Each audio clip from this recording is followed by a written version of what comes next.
Lo primero que recuerdo es el olor a antiséptico y mi propia sangre. Estaba tirada en el suelo de la cocina de la casa donde crecí, mirando fijamente una mancha de humedad en el techo que había observado 1000 veces de niña. Y no pensaba en el dolor, ni en la navaja, ni en mi hermanastro que estaba a 1 metro de mí respirando con dificultad. Pensaba en que mi madre nunca había arreglado esa gotera. 7 años con la misma mancha, y ahora yo me desangraba justo debajo. Ahí es donde empieza la historia. No en el principio, sino en el suelo. Me llamo Beatriz Vega. Tengo 31 años. Hace 3 años era inspectora en la Unidad de Delincuencia Especializada y Violenta de la Policía Nacional, destinada en la Jefatura Superior de Madrid. Tenía un nivel de habilitación que la mayoría de la gente de mi edad no alcanzaba hasta los 40. Tenía una condecoración en la pared y una carga de casos que me mantenía en el despacho hasta las 10 de la noche casi siempre, y por primera vez en mi vida adulta estaba genuinamente orgullosa de lo que era. Mi madre, Carmen, me llamó en octubre para decirme que a mi padrastro, Vicente, le habían diagnosticado Parkinson en fase inicial. No me pidió que volviera a casa, ella nunca pedía nada directamente, no era su estilo. Solo lo dijo con esa voz particular que tenía, una voz que oscilaba entre la resignación y la esperanza. Le dije que pediría unos días de asuntos propios y que subiría en coche. Quiero ser sincera. Sobre algo, si voy a contar esto, tengo que contarlo bien. No volví solo por mí, madre. Volví por culpa. Porque mi madre había elegido a ese hombre, Vicente, y había elegido a su hijo, mi hermanastro Hugo. Durante 15 años me había ausentado silenciosamente de ese hogar en cuanto tuve ocasión. Me fui a la universidad pronto, entré en la Academia de Ávila, me fui a Madrid. Construí una vida que me mantenía a una distancia muy cómoda de todo aquello. Pero cuando ella llamó, esa culpa afloró rápida y pura, como ocurre siempre cuando has estado evitando algo demasiado tiempo. Así que hice la maleta, conduje 4 horas hacia el norte y aparqué en la entrada de la casa de la calle Mayor. Todo se veía exactamente igual, el ladrillo visto del color de la mostaza vieja, la encina en el jardín que Vicente nunca podaba y el porche delantero donde Hugo solía sentarse a verme caminar hacia el autobús escolar sin decir nada, solo mirando, lo cual siempre me hacía sentir peor que si me hubiera dicho algo desagradable. Mi madre me recibió en la puerta, parecía más pequeña de lo que recordaba y me abrazó con más fuerza y durante más tiempo de lo habitual. Vicente estaba en el salón, en su sillón orejero. Se levantó despacio cuando entré y me estrechó la mano como siempre, firme, breve como una transacción comercial, y dijo que era un detalle por mi parte haber venido. Lo decía en serio. Creo que eso era lo complicado de Vicente, no era un hombre cruel. Exactamente, sino un hombre despectivo. Hay una diferencia, y tardé mucho tiempo en comprender que el segundo tipo puede causar tanto daño como el primero. Hugo no estaba en casa esa primera noche, apareció a la mañana siguiente. Yo estaba en la cocina haciendo café cuando escuché su furgoneta en la entrada. Tenía 34 años, 3 más que yo. Había estado trabajando a ratos en la construcción, viviendo en un piso a 20 minutos y viniendo casi todos los fines de semana. Entró por la puerta trasera con esa actitud de quien entra en una casa que considera suya aunque no lo sea. Se detuvo al verme. Beatriz. Dijo mi nombre. Como si estuviera decidiendo si valía la pena molestarse en saludar. Hola, Hugo. Fue a la nevera y se quedó allí con la puerta abierta un buen rato. Mamá dijo que vendrías. Aquí estoy. Agarró una cerveza, eran las 9:15 de la mañana, se dio la vuelta y se apoyó en la encimera. ¿Cuánto tiempo te quedas? Unas semanas, quizá más, dependiendo de cómo siga Vicente. Me miró entonces, me miró de verdad, y yo conocía esa mirada porque me había criado con ella. Era la mirada que decía, tú no perteneces aquí y ambos lo sabemos, así que limitémonos a no estorbarnos. Perfecto, yo podía hacer eso. Solo estaba allí por mi madre. Las primeras 2 semanas fueron llevaderas. Llevé a Vicente a sus citas médicas. Hice la compra, cociné y me senté a la mesa para dar conversación, viendo cómo los hombros de mi madre bajaban lentamente de su tensión habitual, lo que me confirmó que me necesitaba más de lo que admitía. Hugo iba y venía. Éramos educados el uno con el otro de esa manera fingida de la gente que evita un conflicto. Entonces llegó el sábado que lo cambió todo. Mi madre había invitado a cenar a un hombre llamado don Federico. Federico era un vecino de toda la vida, vivía 2 casas más allá, tenía 81 años y era un veterano de la Legión que había servido en el Sáhara. Era, sin duda, uno de los seres humanos más amables que he conocido. De niña, siempre le traía calabacines de su huerto a mi madre y me enseñó a jugar al ajedrez en su patio cuando yo tenía 9 años. Ahora caminaba con un bastón debido a una operación de cadera que no quedó bien, se movía despacio y a veces se repetía al hablar. Era exactamente el tipo de persona para la que cierta gente no tiene paciencia, y Hugo era una de esas personas. Federico llegó a las 6. Mi madre había preparado un asado. Todo fue bien la primera hora. Federico hablaba de su huerto, del barrio y de un monumento a los caídos que había visitado. Vicente escuchaba con lo que parecía un interés genuino. Yo me senté al lado de Federico y sentí por primera vez, desde que llegué, algo parecido a la comodidad. Entonces Hugo empezó a beber. Ya se había tomado varias cervezas antes de cenar y ahora iba por su tercera copa de coñac, quedándose callado de esa forma particular que tenía cuando estaba rumiando algo. Yo lo había visto antes, el silencio previo al ruido. Empezó con cosas pequeñas, interrumpiendo a Federico a mitad de frase, suspirando ruidosamente o mirando el móvil en la mesa. Mi madre le lanzaba miradas que él fingía no ver.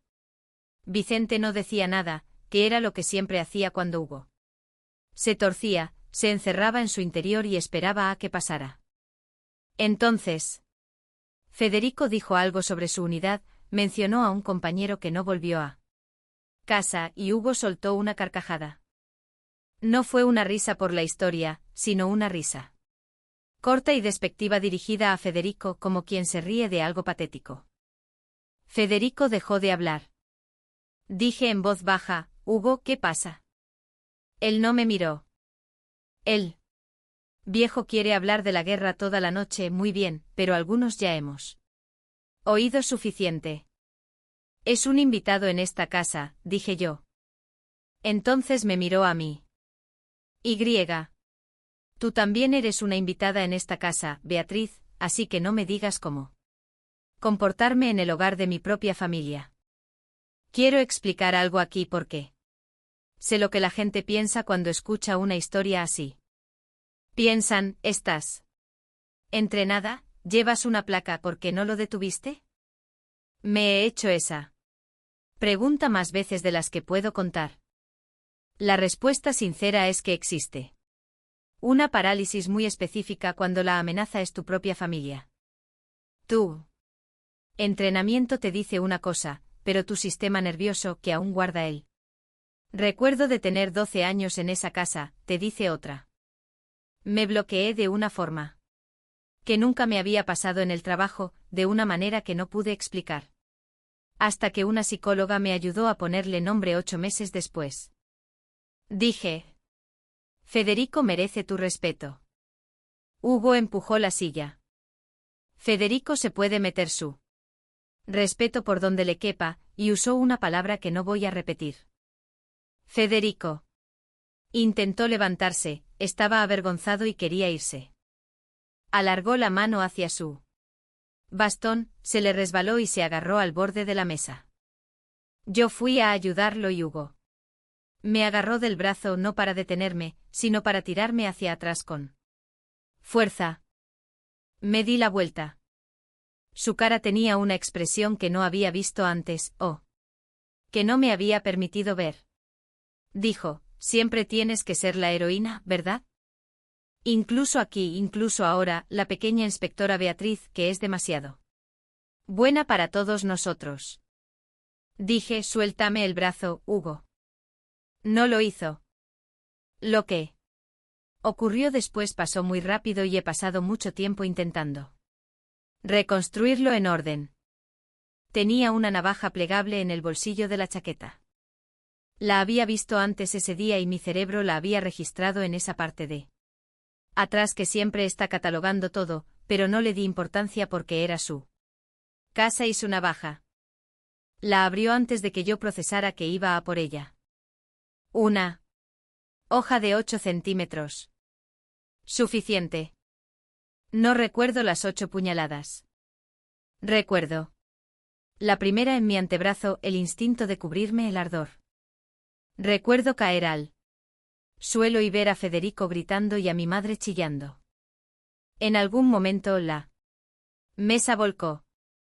Y luego estaba yo en el suelo de la cocina mirando la mancha de humedad, y Hugo estaba allí de pie jadeando, y Vicente en el umbral de la puerta, y nadie se movía. Federico llamó al 112.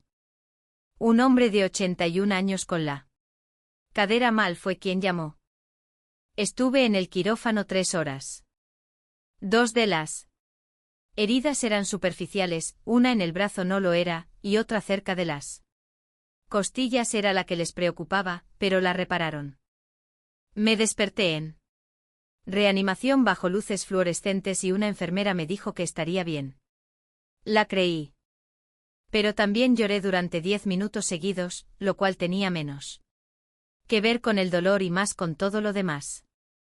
Mi madre vino a la mañana siguiente. Se sentó junto a mi cama, me dio la mano y no dijo nada durante mucho tiempo. Luego dijo, lo siento. Solo esas 2 palabras. Sin explicaciones, sin defensas, solo eso. Y yo aún no sabía qué hacer con aquello, así que solo le apreté la mano. Lo que no sabía, y supe más tarde por mi comisaria que bajó desde Madrid porque es ese tipo de persona, fue lo que pasó en la calle Mayor. Después de que se fuera la ambulancia. Federico volvió a su casa despacio con su bastón e hizo una llamada. Tenía un amigo, alguien con quien sirvió o el hijo de alguien, no tengo la historia clara, que estaba conectado con la hermandad de veteranos local, y ese hombre hizo otras llamadas. A la mañana siguiente había 11 coches aparcados en la calle, veteranos de diferentes edades y unidades. Algunos con sus gorras de la Legión o parches y otros de paisano. No llamaron a la puerta, no hicieron ruido, simplemente se quedaron allí en la acera pública. Frente a la casa, en fila. Mi madre miró por la ventana a las 7 de la mañana. Y allí estaban. Vicente al parecer no pudo ni mirarlos, se fue a la parte de atrás de la casa y no salió. Hugo había sido detenido la noche anterior. Los cargos eran de lesiones agravadas con arma blanca, pero mi comisaria se aseguró de que se tramitara con rigor porque yo era una agente de la autoridad y el ataque constituía un atentado contra un agente. Eso cambió legalmente a lo que Hugo se enfrentaba de forma significativa. Pero yo no sabía nada de esto desde mi cama de hospital. Lo que sabía era que me dolía el brazo y las costillas y que en algún lugar del edificio mi comisaria rellenaba informes mientras mi madre esperaba fuera. Y yo yacía pensando en la mancha de humedad del techo y en como nunca le había dicho a nadie que eso fue lo que miré mientras me desangraba, esa vieja mancha amarilla de una gotera que nadie arregló nunca. El Juicio fue 4 meses después. Hugo tenía un abogado decente pagado por Vicente, lo que me confirmó la postura de mi padrastro y lo que hirió a mi madre. De una forma que vi suceder lentamente, como quien se da cuenta de que el hielo que pisa se ha estado agrietando todo el tiempo. Me senté en esa sala con mi traje, presté declaración y estuve tranquila. Fui precisa. Soy policía y la precisión bajo presión es lo único que siempre he sabido hacer. Respondí cada pregunta con claridad, no lloré, no miré a Hugo y tampoco a Vicente. Miré a Federico.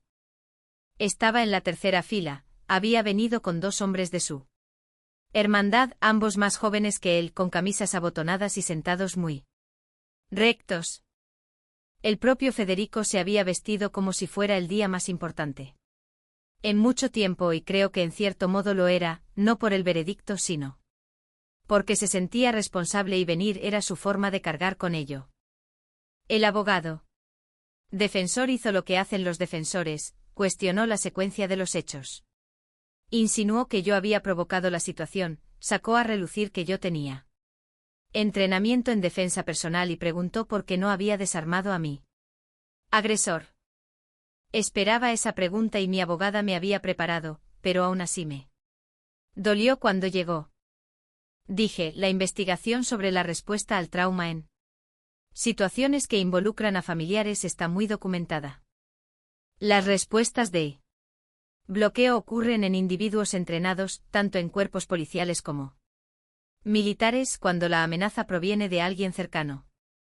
Experimenté una respuesta de congelación. No me avergüenzo de ello, es una reacción fisiológica documentada, no una elección.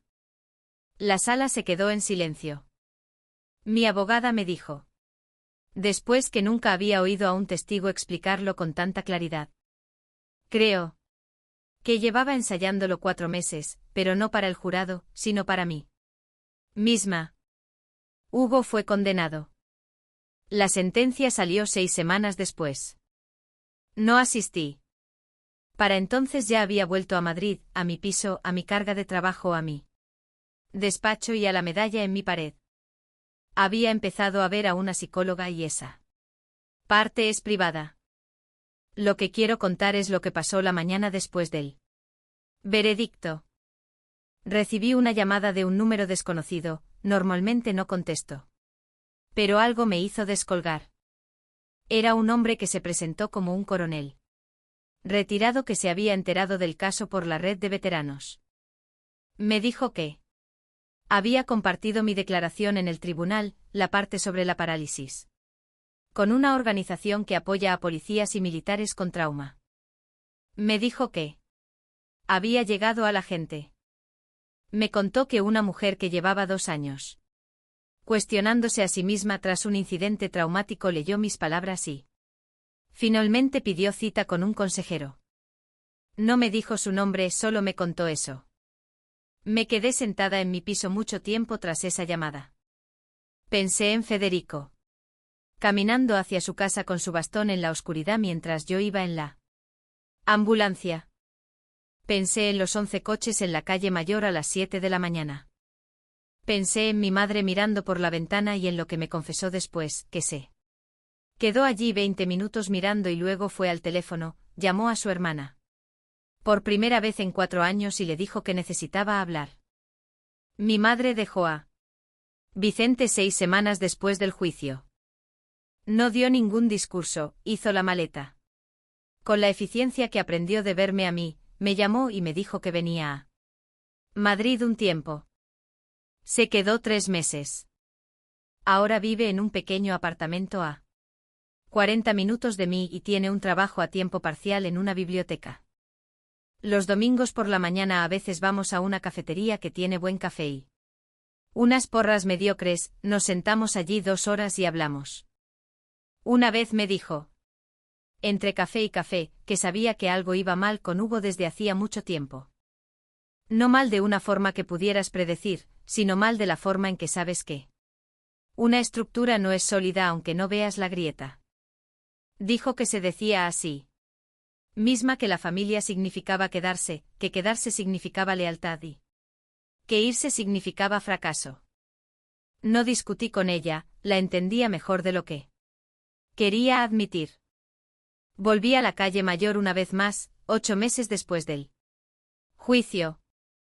Vicente había vendido la casa, necesitaba el dinero para los abogados y los gastos médicos, y se había mudado a una residencia en otro pueblo. La casa estaba vacía y una familia joven se acababa de mudar. Había bicicletas en el porche y una portería de fútbol en el jardín. Alguien finalmente había podado la encina. Me quedé en el coche un rato frente a la casa. No sé qué estaba haciendo, procesando quizá, despidiéndome de algo. La casa se veía igual por fuera y completamente diferente por dentro, de una forma que no tenía nada que ver con las bicis. Federico seguía viviendo 2 casas más allá. Llamé a su puerta. Me abrió despacio. Parecía más pequeño de lo que recordaba. Probablemente por el paso del tiempo, pero sus ojos eran los mismos, ese tipo de claridad que tienen algunos ancianos que han visto tanto que ya nada les sorprende, pero siguen prestando atención. Me hizo un té. Nos sentamos en su patio. Me habló de su huerto. No mencionó el juicio, ni a Hugo ni aquella noche de sábado. Habló de sus tomates, de un documental sobre aves migratorias y de cómo había cambiado el barrio desde que se mudó en 1987. Antes de irme, le conté lo del coronel, lo de la mujer que leyó mi declaración. Federico asintió. Despacio. Dijo, ¿sabes qué es lo primero que nos enseñaron en el campamento? Dije que no. Dijo que la persona que tienes al lado es la razón por la que mantienes la posición, no la misión ni el objetivo, sino la persona que tienes al lado. Pensé en eso durante el viaje de vuelta, 4 horas por la misma carretera, pero en dirección opuesta. Pensé en lo que cuesta mantener la posición, en lo que vale y por quién lo haces. Aún no tengo una respuesta clara, no creo que la haya. Lo que tengo es esto, el número de mi madre en mi móvil, a la que llamo cada pocos días, una psicóloga a la que veo cada 2 martes, una carga de trabajo que me retiene hasta tarde, pero no tanto como antes. Y en algún lugar de mi antebrazo, si presionas justo en el punto rojo, hay una pequeña marca de tejido cicatricial por la que he dejado de pedir disculpas. Federico me envía calabacines cada agosto. Los empaqueta en una caja con papel de periódico y los manda a mi dirección de Madrid. Llegan un poco golpeados pero perfectamente bien, lo cual me parece, cuando los recojo del buzón, la metáfora exacta de algo que aún estoy intentando descifrar. Solía pensar que la justicia era algo que llegaba de golpe, un veredicto, una sentencia, una puerta que se cierra. Ya no lo creo. He llegado a comprender, poco a poco, que las causas y las consecuencias se mueven como el agua a través de la piedra caliza. No siempre ves cómo ocurre, pero un día te das cuenta de que la forma de las cosas ha cambiado. Hugo tomó decisiones durante años antes de esa noche. Decisiones pequeñas, una palabra despectiva aquí, una risa cruel allá, un patrón de maldad disfrazado de personalidad. La gente como Hugo rara vez llega a la violencia de repente, la ensayan primero en dosis pequeñas y la gente a su alrededor se acostumbra al coste y nadie suma el total hasta que la factura llega de golpe. Lo que pasó en esa cocina no fue una sola noche mala. Fue el peso acumulado de 100 noches pequeñas que finalmente tocaron fondo. Y yo también tomé decisiones, me quedé callada más veces de las que debí, me ausenté de esa casa durante años diciéndome que era instinto de supervivencia, y lo era. En parte, pero también era evitación. El malestar de quedarme era mayor que mi voluntad de afrontarlo, así que mantuve una distancia cómoda, y lo llamé salud. No digo que yo causara lo que pasó, digo que ninguno de nosotros somos solo Receptores de las decisiones de los demás, también somos la suma de las nuestras. Lo que hizo Federico esa noche, volver a su casa despacio con su cadera maltrecha en la oscuridad y coger el teléfono, fue un acto moral.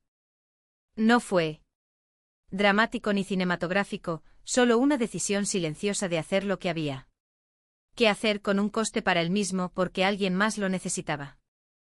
Tenía 81 años y ya había dado la mayor parte de su vida a algo más grande que él y seguía haciéndolo, apareciendo de la forma que fuera necesaria.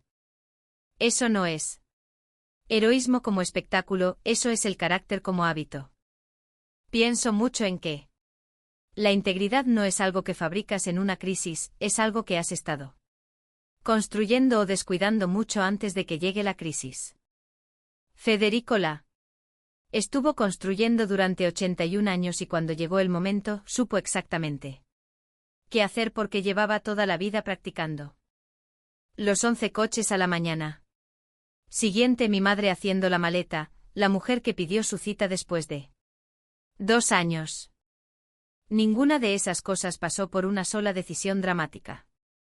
Pasaron porque se acumularon suficientes decisiones pequeñas en la dirección correcta. De la misma forma que las pequeñas decisiones de Hugo se habían acumulado en la incorrecta. Esa es la parte que se queda conmigo, no el veredicto, ni la cicatriz, sino la acumulación. Ahora mismo estás construyendo algo, lo pretendas ¿o no? Cada vez que hablas cuando te cuesta algo, estás construyendo. Cada vez que te callas cuando sabes que no deberías, también estás construyendo. La elección no es si acumular, sino hacia qué estás acumulando. Tengo una cicatriz en el brazo y otra cerca de las costillas, una madre con la que hablo cada pocos días y calabacines que llegan cada agosto en una caja de correos. Tengo una psicóloga cada 2 martes y un trabajo que ya no me mantiene en la mesa hasta las 10. Tengo una vida que es más tranquila que antes y más deliberada, y no lo es a pesar de lo que pasó, sino de una forma complicada, por cómo elegí atravesarlo. Está bien, con eso es suficiente. Algunos días es más que suficiente.